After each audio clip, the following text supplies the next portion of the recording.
Dah. A'udzubillahiminasyaitonirrajim. Bismillahirrahmanirrahim. Alhamdulillah wassalatu wassalamu ala Rasulillah wa ala alihi wa sahbihi wa mawalah. Asyhadu an la ilaha illallah wa la syarika lahu wa asyhadu anna Muhammadan abduhu wa rasuluhu nabiyya ba'da.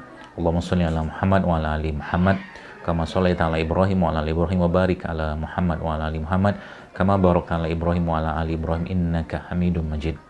Alhamdulillah, segala puji bagi Allah yang hari ini memberikan kesempatan kita kembali untuk hidup di muka buminya ini dan kita bisa merasakan nikmat dan begitu besarnya karunia Allah kepada kita hari ini. Bapak Ibu sekalian, seperti halnya kita ketahui saat ini bahwa dunia sedang menghadapi wabah yang luar biasa, yaitu wabah virus corona ini yang subhanallah kita tidak tahu apa skenario di balik ini semua. Yang jelas kalau kita kembalikan semua pada Islam, maka sebenarnya solusi-solusi dalam Islam itu sudah sangat banyak. Ya, bagaimana kita sekarang tahu bahwa terlalu banyak orang-orang yang akibat dari virus ini dengan berbagai macam berita yang dia dapatkan, mereka begitu merasakan kecemasan yang luar biasa. Lalu belum lagi cerita tentang kepanikan di mana-mana yang saat ini juga kita tahu bahwa dengan adanya wabah virus ini bahkan di luar negeri sana ya, alhamdulillah tidak di Indonesia itu mulai panik buying ya, supermarket itu sudah mulai kehabisan bahan-bahan jualan mereka karena diborong oleh banyak orang. Tapi subhanallah, alhamdulillah Indonesia tidak seperti itu, semoga jangan. Lalu apa yang kita bisa sikapi dengan ini yang mudah-mudahan bisa memberikan semangat atau kabar baik untuk kita semua hari ini untuk menjaga diri kita, keluarga kita, dan orang-orang sekitar kita ataupun siapapun itu yang mungkin kita peduli dengan mereka. Pertama tadi sudah sampaikan bahwa Islam adalah agama yang sangat-sangat paripurna. Maka solusi atau mungkin masalah apapun kembalikan semua kepada Islam. Kalau kita bicara Islam maka bicaranya adalah Al-Quran dan hadis atau petunjuk-petunjuk Nabi SAW. Dua itu dulu ya. Harus kita pahami itu dulu. Supaya apa? Supaya tidak muncul hal-hal yang membingungkan. Karena kalau kita kembali kepada manusia atau teori manusia atau mungkin konsepnya manusia bisa salah. Ya, bisa salah. Tapi alhamdulillah kalau kita bicara pada Al-Quran dan Sunnah baginda Nabi SAW dan apa petunjuk di situ pasti benar. Ya, jadi Al-Quran dan hadis Nabi atau petunjuk Nabi pasti benar. Karena bagi kita seorang mukmin kemutlakan kebenaran itu hanya pada dua hal tadi. Ya, di luar itu mungkin bisa berselisih atau mungkin bisa beda pendapat seperti itu. Maka mudah-mudahan hari ini Allah mudahkan kita untuk belajar bersama, kita untuk menelaah bersama, mentadaburi bersama. Bukan karena saya yang paling pintar, paling ahli, paling pengalaman, bukan. Tapi mudah-mudahan tadi pagi sempat dapat ilhamnya, dapat petunjuknya untuk berbagi pada teman-teman semua, supaya kita lebih sehat lagi ke depannya, terutama berkaitan dengan virus ini. Baik, teman-teman sekalian, kecemasan dalam Islam ya adalah sebuah hal yang menjadi penyakit ya, atau membuat ibadah atau pikiran kita tidak tenang ya. Jadi kalau kita sudah tidak tenang pikiran kita, hati kita, jiwa kita, maka yang kita kerjakan pun tidak akan tenang juga. Maka bagaimana cara kita menenangkan itu? Ya, kembalikan lagi-lagi pada Allah. Allah sampaikan dalam Al-Quran, A'udzubillahi minasyaitonirrajim, allazina tatma'innu qulubuhum bizikrillah. Ala bizikri tatma'innul qulub.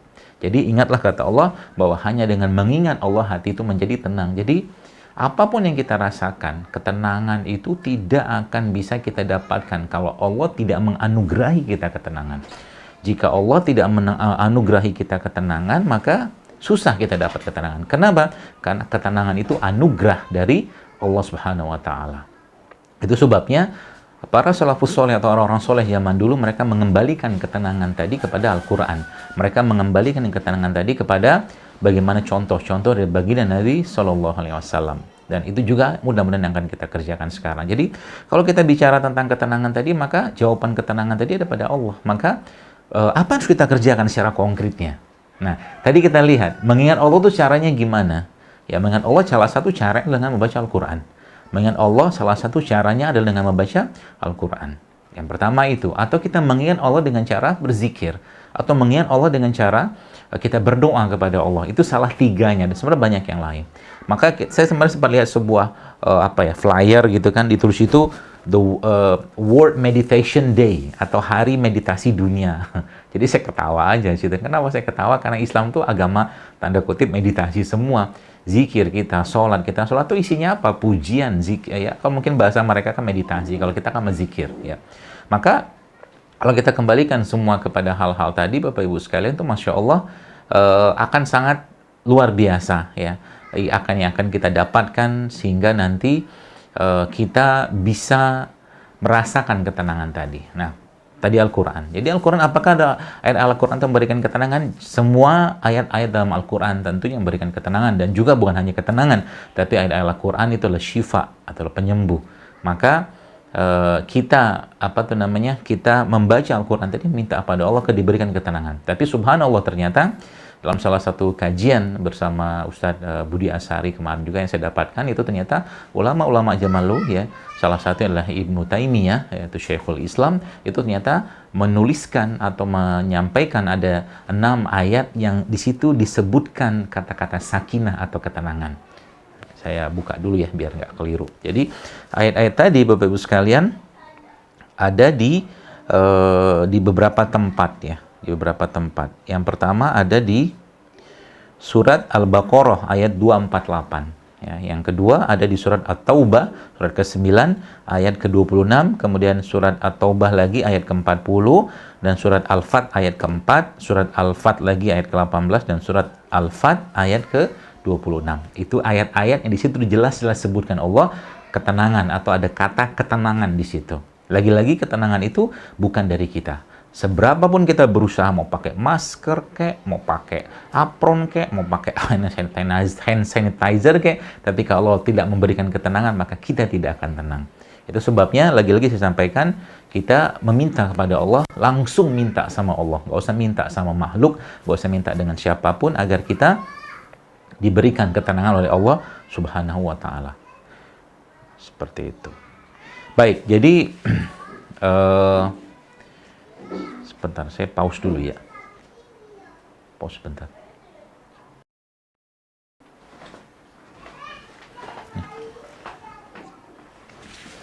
Baik, jadi teman-teman sekalian, Masya Allah, tadi sudah saya sebutkan beberapa ayat tadi ya, yang itu di situ jelas Allah jelas sebutkan tentang ketenangan atau sakinah ya. Jadi huwallazi, salah satunya yang ada surat Al-Fat ya, yang Allah sebutkan di situ. A'udzubillahi minasyaitonirrajim. Huwallazi anzalas sakinata fi qulubil mu'minin liyazdadu imanan ma'a imanihim. Walillahi junudus samawati wal ardi wa kana Allahu aliman hakima.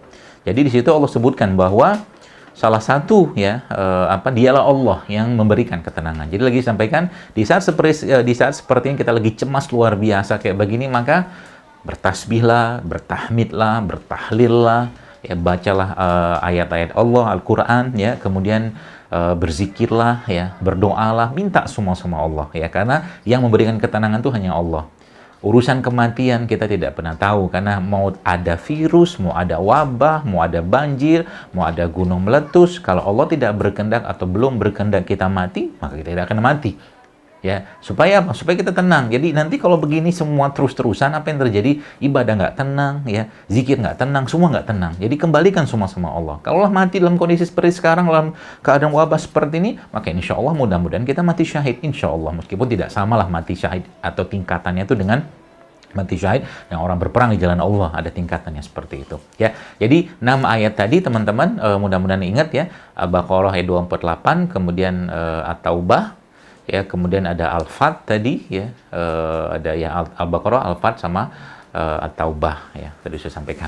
Baik, itu secara itunya, secara ruqyahnya ya. Jadi kita minta sama Allah, termasuk juga sekarang saatnya kita kembali pada Allah, saatnya kita membasahi sajadah-sajadah kita dengan doa-doa tulus kita kepada Allah. Jadikan tubuhku ini tempat bersarangnya virus ini. Ya Allah, jangan jadikan tubuhku ini tempat bersarangnya virus ini sehingga aku tidak bisa lagi beribadah kepadamu. Itu salah satu doa ya, karena doa itu ungkapan hati kita. Doa adalah ketulusan hati seorang hamba kepada Robnya untuk meminta kepada Allah atas hajat-hajatnya, keperluannya, urusannya, masalahnya, seperti itu. Itu salah satunya ya. Jadi tadi ada saya sampaikan tadi ada baca Quran. Kemudian yang tidak kalah pentingnya Allah sampaikan dalam Al-Quran, ista'inu bis sabri was shalah. Mintalah pertolongan kepada Allah melalui sabar dan salat. Bis sabri was shalah. Jadi sabar dulu. Sabar itu apa? Kita bukan diam ya. Sabar itu kita menerima takdir dan kita ikhtiar. Itu sabar. Bukan hanya cuma sekedar diam saja. Apa ikhtiar nanti saya akan jelaskan. Baik, jadi itu sholat. Jadi bagaimana aplikasi sholatnya? Perbanyak sholat-sholat sunnah saat ini ya. Perbanyak sholat-sholat sunnah saat ini. Perbanyak sholat-sholat yang kita bisa lakukan. Misalkan duhanya biasanya cuman rakaat, teman-teman yang bisa ngerjakan 12 rakaat, kerjakan 12 rakaat.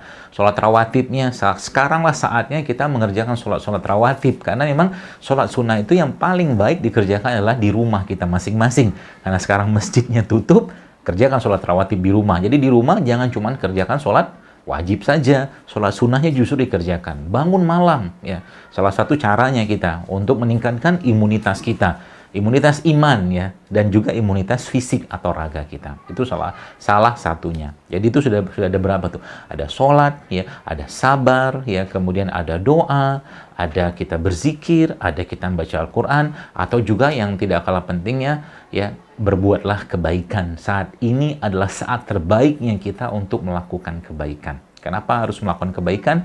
Karena di saat seperti ini, Bapak Ibu sekalian, teman-teman sekalian, banyak orang membutuhkan kita. Saya melihat beberapa postingan-postingan kiriman dari teman-teman, kadang nggak sampai hati. Lihat ada orang sekarang nggak punya penghasilan, bahkan susah makan, maka saatnya berbagi. Ya, kita mengutamakan orang lain. Kalaupun kita susah, ya, masih ada orang yang jauh lebih susah dari kita. Ingatlah itu. Ya. Jadi kalau urusan nikmat, ya, lihatnya ke bawah, ya. Lihatnya ke bawah. Supaya kita apa? Supaya kita merasa bahwa subhanallah, kita masih jauh lebih baik pada orang lain. Maka saat inilah saat terbaik. Apapun yang kita bisa kerjakan, ya, kerjakanlah tiap hari. Minimal kalau tidak bisa ngapa-ngapain, berdoalah. Ya Allah, selamatkan kaum muslimin muslimat, selamatkanlah negara kami, selamatkanlah saudara-saudara kami, apapun itu, doakan, ya. Salah satu cara yang kita bisa kerjakan di luar kata bahasa sabar tadi, kita menerima takdir, dan ini bagian dari ikhtiar kita. Kemudian Bapak Ibu sekalian, teman-teman sekalian, kalau kita bicara tentang kesehatan raga, ya, kesehatan tubuh kita, nah ini ada hal yang menarik di sini yang saya mau share kepada Anda semua. Nah, kalau teman-teman baca, ya, bahwa nenek moyang kita, maka hari saya pakai topi, topinya Son of Adam. Topi apa? Anak Adam. Saya kan anak Adam, Anda anak Adam, semua anak Adam. Kita keturunan Nabi Adam. Gitu. Jadi gini-gini ya, kita ini keturunan Nabi.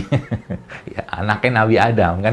Meskipun ya jauh lah gitu kan. Tapi ala kuli halnya kita keturunannya anak cicit dari Nabi. Nah, ada waktu saya coba merenungi sebuah hal di sini, Bapak Ibu sekalian. Ada hal yang menarik. Jadi saat ini kita mengenal oleh satu disiplin ilmu yang namanya nutri epigenetik atau epigenetik lah, nutri epigenomik, gitulah kurang lebih, mungkin yang ahli paham. Nanti tanya sama ahlinya aja. Saya mencoba menerjemahkan ilmu-ilmu yang runyam-runyam dan pelik ini menjadi bahasa-bahasa bumi untuk kita bisa manfaatkan. Jadi waktu saya lihat, kita baca ya, Nabi Adam itu kan dulunya tinggal di surga. Berapa lama kita nggak tahu, sama Hawa alaihissalam, ya, alaihassalam. Jadi mereka tinggal di surga, kemudian akhirnya dengan kuasa Allah, takdir Allah, akhirnya mereka diturunkan ke bumi. Nah, diturunkan ke bumi ya. Nanti mungkin surga itu di atas, itu tanya sama ahlinya lah. Tapi yang saya bahas bukan itu. Yang saya bahas adalah, Masya Allah, tabarakallahnya adalah ternyata kita lihat, apa sih makanan-makanan penghuni surga. Itu yang menarik. Apa yang dimakan Nabi Adam di sana. Dan Nabi SAW menjelaskan bahwa makanan-makanan orang-orang di surga itu banyak. Ya. Ada hati, ya. Kemudian macam-macam, ada juga minuman, ya. Yang ini mungkin yang lebih gampang kita akan bahas yang minuman aja biar lebih mudah dibuat. Jadi salah satu mata air di surga itu adalah mata air yang berasal dari madu. Oke. Jadi dalam gennya Nabi Adam itu, jadi di surga itu, organ di surga sehat-sehat nggak? Insya Allah sangat-sangat sehat. Ya. Di surga itu apa yang kita makan, nggak lagi jadi urin, jadi feses, jadi keringat. Tapi pun kalau jadi keringat, dia berubah menjadi bau misik, ya, menjadi bau, bau wangi lah, seperti bau minyak wangi seperti itu. Jadi nggak ada ludah, nggak ada ingus ya di surga. Jadi salah satu minuman penghuni surga adalah madu. Ada sungai, mata air yang itu madu, ya Masya Allah. Dan rasanya pasti beda dengan rasa madu yang ada di dunia ini. Tapi miniaturnya itu ada Allah ciptakan di sini, madu. Ya, ini isinya madu ya, seperti itu. Nah, teman-teman sekalian, berarti yang membuat salah satu yang membuat Nabi Adam itu katakanlah di surga itu atau beliau dalam keseharian beliau kan beliau manusia sama kayak kita, ada beliau meminum madu seperti halnya kita sekarang minum madu. Dan menariknya di surga itu kan emang di situ berkahnya luar biasa, maka di surga itu ya nggak ada penyakit ya, nggak kayak kita zaman sekarang. Tapi dalam gennya saya mencoba menganalisa ala-ala saya ya. Ya mudah-mudahan ini jadi sebuah renungan tadabbur untuk kita semua. Kalau mudah-mudahan benar kalau pakai konsep ilmu sekarang. Jadi saya berpikirnya berarti dalam gennya Nabi Adam itu ada gen yang berasal dari madu. Nah gitu kan. Berarti kita juga bisa kembalikan gen tadi kembali ke gen atau rekam jejak gennya Nabi Adam yaitu madu. Nah, itu salah satunya. Kemudian apalagi yang Allah ciptakan di surga? Ternyata di surga Allah ciptakan satu mata air ya atau sungai lah seperti itu. Nanti detailnya coba baca di hadisnya yang terbuat dari ini. Wah, gede banget. Ini namanya jahe. Ya, jahe. Jadi ini mata air yang Allah ciptakan atau terbuat dari jahe. Maka Masya Allah tabarakallah-nya teman-teman sekalian, itu salah duanya ya. Jadi apa yang harus kita kerjakan? Maka kita kembalikan gen ini supaya powerful lagi dengan apa-apa yang Nabi Adam makan di surga. Nah, salah satunya itu tadi, salah dua tadi kan, ada madu tadi, ada mata air dari madu, ada mata air dari jahe. Kemudian yang teman-teman lupa di sana juga ada mata air dari susu. belum saya masukin itu karena masih beku ya. Jadi di sana ada juga mata air atau sungai yang terbuat atau isinya berasal atau diciptakan Allah dari susu. Ya, kalau ini susu apa? Ini susu kambing. Ya, karena saya lebih suka susu kambing. Tapi kalau susu sapi pun nggak apa-apa, asal fresh milk. Ya. Jadi 3 hal tadi itu subhanallah udah luar biasa. Kalau teman-teman mau praktekkan di saat seperti sekarang, ada susu, ada madu, ada kurma. Masya Allah. Dan kurma belum. Misalnya susu jahe sama madu. Ya, susu, jahe,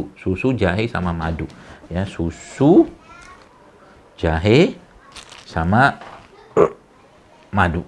Ini bisa dibikin minuman. Apa manfaatnya? Ini yang menariknya. Ternyata, saya kemarin dapat sebuah postingan, ada seorang teman yang share di IG juga, dia, subhanallah, dia cerita tentang, Dok, ini ada postingan, dia cerita tentang ada namanya gut brain axis atau GBA. GBA itu adalah ternyata ada hubungan antara usus pencernaan kita sama otak, gitu kan. Jadi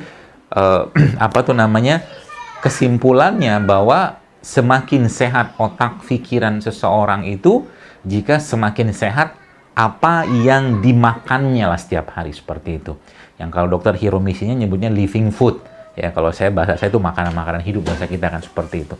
Jadi apakah isi mereka itu? Isi mereka adalah enzim, vitamin, mineral, termasuk probiotik juga, makanan-makanan fermentasi. Maka teman-teman sekalian, kalau kita lihat ya, salah satu yang kita perlu cermati di saat seperti sekarang ini, tadi sudah ada 3 tuh saya sampaikan, susu, madu, sama jahe. Nanti teman-teman bisa bikin tuh. Jadi minuman untuk menguatkan pencernaan. Dan ternyatanya lagi, kalau kita bicara gut brain axis tadi, bahwa 70-80% imunitas kita itu Allah ciptakan, Allah buat ya, itu di pencernaan. Artinya semakin sehat pencernaan seseorang, maka akan semakin sehat badannya. Ingat baik-baik, semakin sehat pencernaan seseorang, maka akan semakin sehat juga badannya, pikirannya. Itu sebabnya kalau kita lihat minuman-minuman yang dibuat atau diciptakan Allah di surga itu tuh subhanallah, nanti detailnya teman-teman baca aja lah. Tapi secara umum tadi ada jahe, ada susu, ada madu, ya, ada khamar. Ya, khamar ini kan sesuatu yang difermentasikan. Ini yang menarik. Ternyata salah satu yang kita bisa ambil ya faedahnya dari makanan-makanan penghuni surga tersebut adalah Masya Allah tabarakallah-nya subhanallah ya, adalah makanan-makanan yang terbuat dari fermentasi. Seperti tadi khamar tadi. Khamar beda dengan alkohol. Nanti coba baca lagi ya. Khamar beda sama alkohol. Ya, jadi teman-teman sekalian, bahwa ternyata makanan yang paling baik untuk tubuh kita itu adalah makanan-makanan yang mengandung atau bersifat fermentasi, atau kita bisa bahasa lainnya adalah probiotik seperti itu. Dan subhanallah, menariknya lagi ada hal yang menarik. Kenapa saya katakan menarik? Gini, waktu Nabi Adam diturunkan di surga, dari surga bersama istrinya, mereka terpisah dan ketemulah segala macam seperti itu. Kan Nabi Adam beranak pinak. Beliau alaihissalam, ya, Nabi Adam yang kita hormati, kita cintai, itu ternyata kan tumbuh berkembang dengan apa namanya? Dengan hasil pernikahan beliau dengan Siti Hawa alaihissalam, ya. Akhirnya anak-anak ini berada di mana-mana, ya. Anak-anak Nabi Adam ini berada di mana-mana, di tempat yang berbeda. Ada mungkin Asia, mungkin ada Afrika, dari keturunan-keturunan Bani Adam atau Nabi Adam tadi. Masya Allah tabarakallahnya, setiap tempat yang keturunan-keturunan Bani Adam ini tinggal, di situ Allah ciptakan makanan, minuman terbaik untuk orang-orang di sana. Ya, ingat baik-baik. Setiap tempat yang keturunan Nabi Adam ini tinggal, teman-teman sekalian, di situ juga Allah Subhanahu wa taala menumbuhkan kepada mereka makanan-makanan dan minuman terbaik untuk mereka. Yang tinggal di Jazirah Arab, Allah ciptakan makanan terbaik untuk pencernaan mereka. Namanya apa? Namanya kurma. Ya. Di Jazirah Arab, Allah ciptakan kurma. Kurma tidak bisa tumbuh di Indonesia dengan baik. Kenapa? Kurma ajwa kayak begini butuh suhu sekitar 50 derajat Celcius kurang lebih untuk bisa membuat dia matang, ya. Jadi nggak bisa tumbuh di Indonesia, ya, secara optimal kayak di sana, ya. Seperti jadi keturunan Nabi Adam ini, Bapak Ibu sekalian, teman-teman sekalian, tinggal di mana-mana, dan disitulah Allah ciptakan, ya, berbagai macam keperluan mereka untuk hidup. Apa hubungan dengan zaman sekarang, virus-virus, wabah-wabah kayak begini? Jadi Masya Allah tabarakallah, sebenarnya hubungannya adalah bagaimana kita mengembalikan imunitas kita, tadi kembali pada Al-Quran dan Sunnah. Yang kedua, kembalikan pada pencernaan. Dengan cara apa? Kita konsumsi apa yang Allah tumbuhkan di tempat anak-anak Nabi Adam itu pernah tinggal. Ya, maka berarti kalau di Indonesia seperti apa? Bagaimana kita dapatkannya? Nabi pernah, tadi ada khamar, kemudian Nabi pernah menyebutkan juga ada salah satu lauk yang terbaik adalah cuka, kata Nabi. Cuka itu kan fermentasi. Maka di tempat-tempat seperti ini atau di tempat-tempat tertentu, kita tinggal tadabbur saja apa yang Allah ciptakan di situ yang mirip-mirip dengan di sana. Dan salah satunya itu adalah di Indonesia yang kita kenal makanan-makanan fermentasi seperti tape. Ini saya bawa tape nih. Tape. Masya Allah, ini kan tape ini kan fermentasi. Ya, dia menggunakan ragi. Atau kalau nggak ada tape, teman-teman juga bisa pakai tempe. Wah, Masya Allah kan.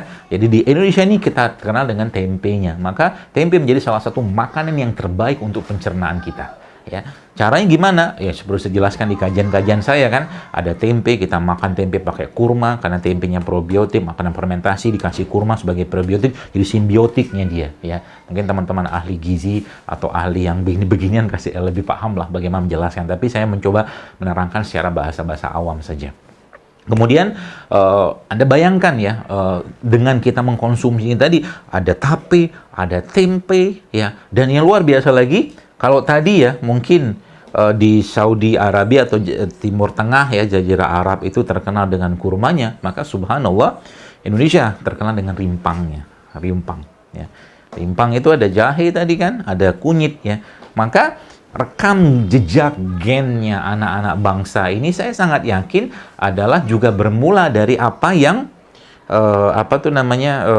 mereka makan zaman atau minum zaman dulu.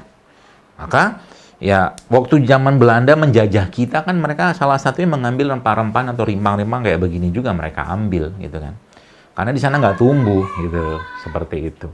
Nggak mungkin Belanda datang ke Indonesia mau menjajah terus ngambil kurma. Mereka nggak tahu bahwa kurma itu dulu kalau di Arab ya itu harta. Jadi kalau orang disebut kaya tuh kalau punya kebun kurma. Nah, seperti itu. Jadi terus aplikasinya gimana? Ya sudah gini, nggak usah ribet-ribet lah, selesai kan? Kembali pada Allah, kembali pada sunnah Nabi, kembali pada apa yang Allah ciptakan yang gede kita ini. Ada rempah, ada rimpang, ya, ada apa lagi tuh? Ada makanan fermentasi, ya, dan juga jangan lupa makanan-makanan penghuni surga seperti madu, ada madu ya. Kemudian ada juga kurma juga ya, dan ada juga susu seperti ini. Itulah sebenarnya obatnya.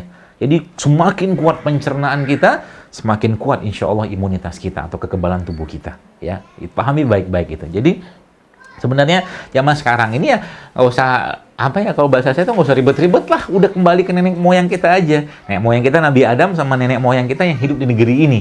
Mereka terkenal dengan rempahnya, mereka terkenal dengan rimpangnya, mereka terkenal dengan makanan fermentasinya. Ada tempe, ada tape, Masya Allah teman-teman sekalian. Di Padang ada dadih ya, dadih itu kan makanan fermentasi juga.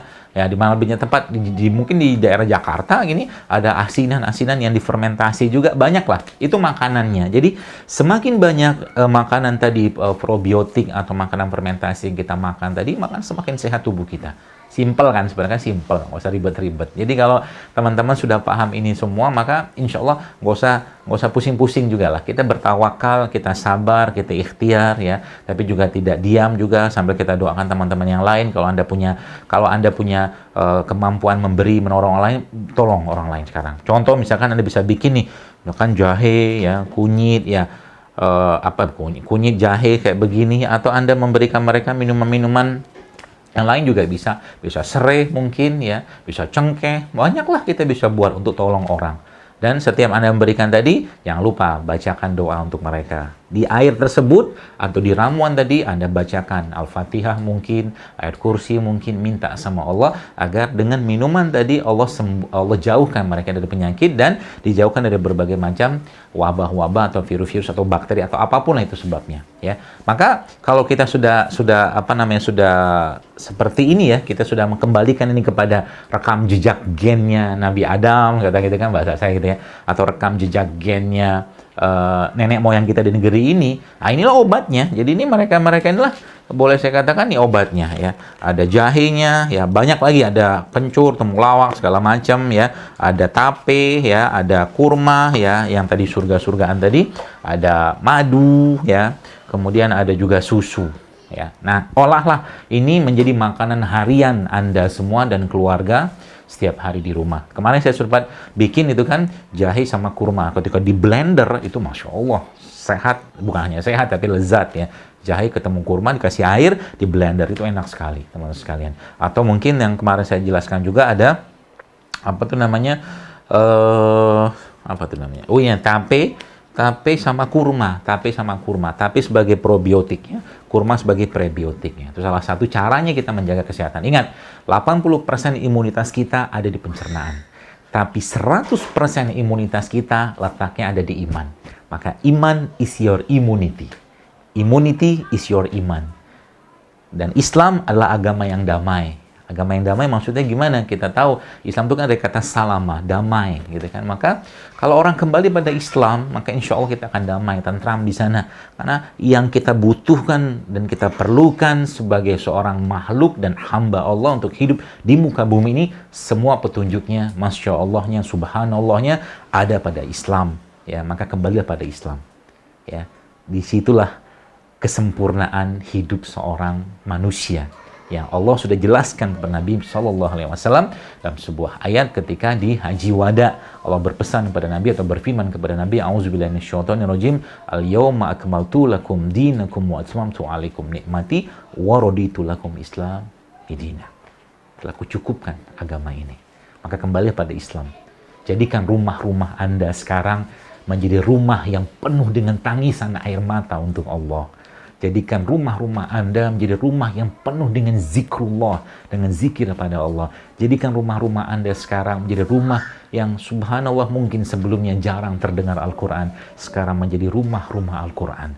Jadikan rumah-rumah Anda menjadi kajian-kajian atau mungkin majelis-majelis taklim buat Anda, suami, istri, anak-anak, atau orang tua Anda setiap hari. Itulah yang Allah inginkan.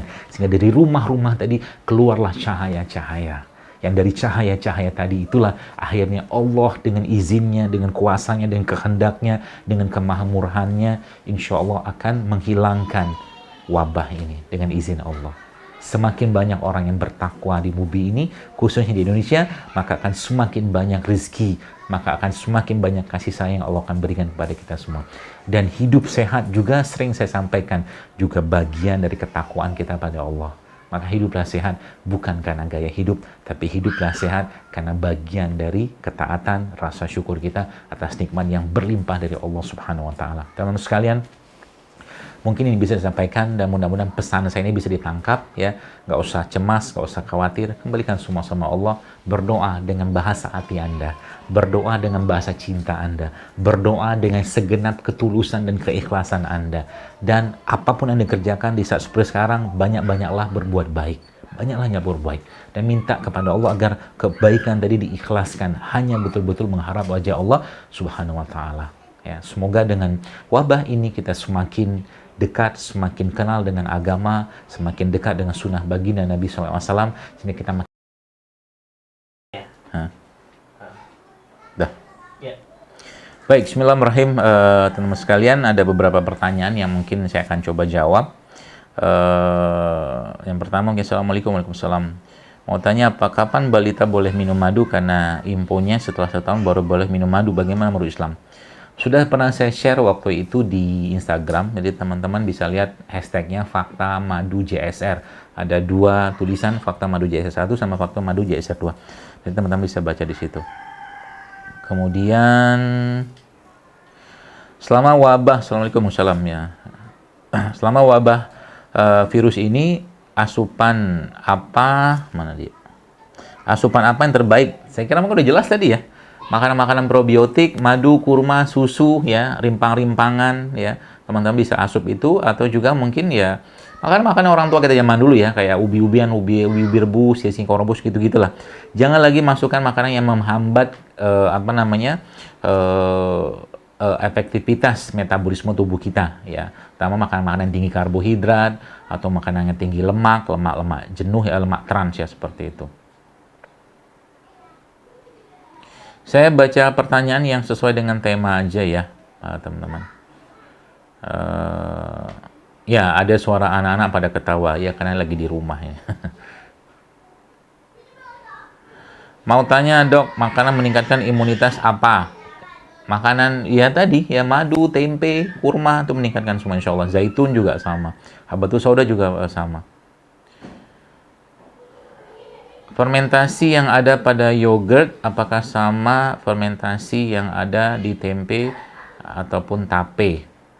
Walau alam, saya belum tahu nih yogurt tuh ya. Sepertinya mungkin secara umum fermentasi mungkin iya, tapi mungkin teman-teman yang di jurusan bioteknologi mungkin lebih bisa menjawab nanti. Tapi saya akan coba lihat nanti. Yogurt sama, kalau tempe sama tape kan dia sama-sama menggunakan ragi, tapi kalau yogurt wallahu alam, yang jelas dia pakai apa aja saya belum tahu, saya harus lihat nanti.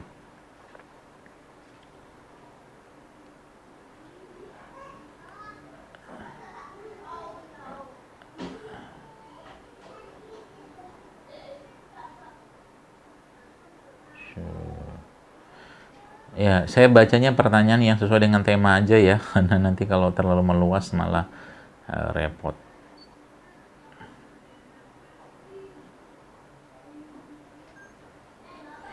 Oke, mungkin nyambung ini. Beberapa hari saya rutinkan minum rimpang sama madu, tapi hari ini perut saya agak sakit. Kenapa ya? Mungkin bisa jadi Anda kurang minum, ya, atau mungkin beberapa jenis rimpang itu perlu Anda tambahkan sedikit dengan jahe, supaya lebih hangat ke pencernaannya. Itu mungkin saran saya. Untuk imunitas tubuh masa saat wabah ini, kakak saya minum herbal soda sebelum makan. Nggak cocok perutnya. Saya sarankan 1 jam setelah makan, nggak apa-apa, silakan aja. Herbal soda merupakan salah satu pilihan untuk menjaga imunitas kita. Terutama bisa teman-teman manfaatkan atau konsumsi sebelum tidur dan waktu bangun tidur. Jadi mungkin ambil 1 sendok teh, ya, habatus sauda, campurkan air, campurkan madu, minum sebelum tidur dan sudah tidur. Tapi kalau Anda ada gangguan masalah pencernaan, biasa Anda makannya atau bisa Anda konsumsi setelah makan, ya, seperti itu.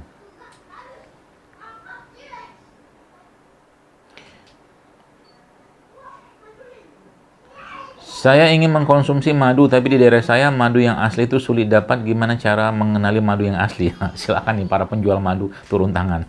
Penjual madu yang sanadnya jelas ya, perawinya jelas dan matannya jelas.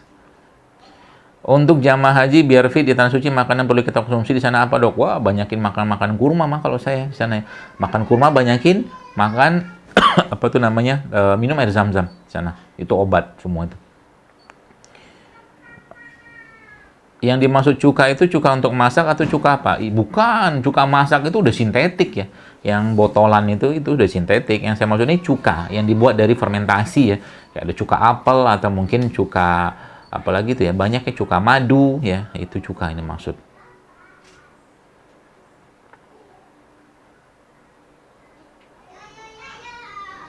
Untuk membuat minuman rimpang untuk sekali minum atau boleh membuat lebih banyak atau dihangatkan seulang sebelum minum. Kalau saran saya sih teman-teman lebih baik buat habiskan kalau saran saya. Tapi kalau memang Anda terkendala dengan waktu, mungkin ribet buatnya dan memang repot, ya nggak apa-apa masukin kulkas. Lebih baik diapain? Kalau saran saya masukin ke freezer aja ya. Itunya minumannya tadi. Jadi kalau mau minum tunggu dulu sehingga dia tidak teroksidasi. Secang aman nggak untuk ibu hamil? Aman, tapi setahu saya juga dia bisa nurunkan tensi, jadi hati-hati.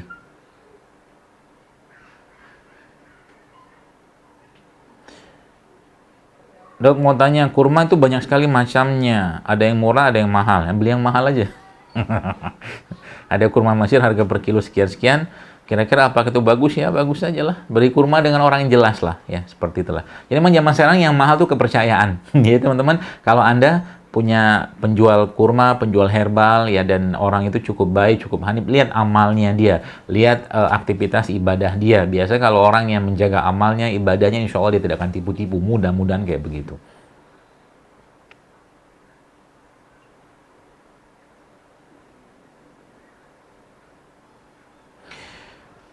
Apakah minum vitamin C dan vitamin E yang banyak dilakukan masyarakat sekarang untuk cegah virus apa, ada efek sampingnya? Ya, vitamin C nggak usah banyak-banyak sih ya. Karena setahu saya kebutuhan vitamin C sehari kita tuh cuma 50 mg, seingat saya. Nanti coba baca lagi. Tapi kalau kita minum vitamin C yang terlalu berlebihan, ginjalnya juga akan lemes ya. Ginjal kita akan repot. Minum secukupnya aja, atau mungkin makan secukupnya, jangan berlebihan ya. Supaya apa? Supaya tubuh kita nggak kelabakan ya. Vitamin C, vitamin E, ya di semangka ada vitamin C-nya, jeruk ada vitamin C-nya, jeruk nipis ada banyak sekali vitamin C alami. Ya, vitamin E di minyak zaitun juga ada, termasuk juga madu juga ada vitamin-vitaminnya.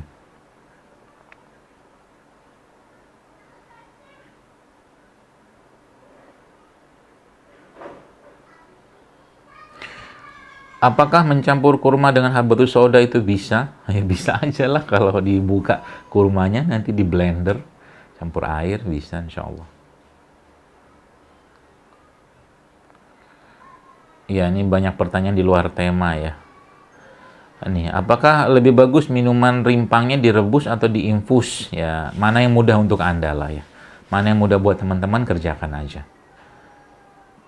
Jahe itu bagus nggak kalau dikeringkan atau dibikin bubuk? Bagus, tapi bagusnya adalah kalau masih alami, masih utuh, Anda kupas, Anda geprek, minum, itu paling bagus. Kalau sudah bubuk, pasti akan berkurang, tapi jauh lebih baik daripada tidak minum jahe. Baik, saya kira mungkin cukup. Banyak pertanyaan yang lain itu tidak sesuai dengan tema, mohon maaf, karena ini temanya kita tentang kondisi seperti ini, dan teman-teman bisa share lagi video ini dan bisa sampaikan ke saudara-saudara Anda, teman-teman Anda. Mudah-mudahan ada manfaat dari apa yang saya sampaikan dalam live di YouTube ini, atau mungkin live di Instagram juga sedikit. Cuman kalau di YouTube nanti bisa Anda share lagi insya Allah.